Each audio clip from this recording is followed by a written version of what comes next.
26 जून जागतिक अंमली पदार्थ सेवन विरोधी दिन।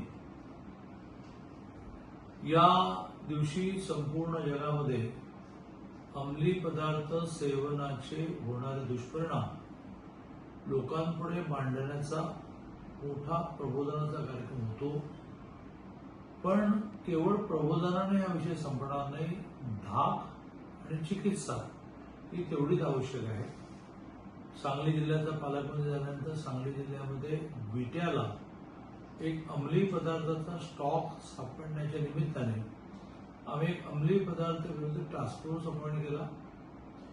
पोलीस प्रशासन, महसूल प्रशासन, प्रामुख्याने इंडस्ट्रीमध्ये बंद कारखान्यामध्ये स्टॉक सापडतो म्हणून उद्योग खात्याचं प्रशासन, असे सगळे महानगरपालिका प्रशासन सगळ्यांनी एकत्र येऊन दर आठवड्याला रेग्युलरली बैठका करून प्रत्येकाने आपला आपला रोल ठरवून, प्रामुख्याने पोलिसांचा रोल त्याचा प्रमुख राहिला, असा दावा करता येईल की गेल्या 6 महिन्यामध्ये याची पाळंमुळं उघडण्यामध्ये आम्ही यशस्वी झालो।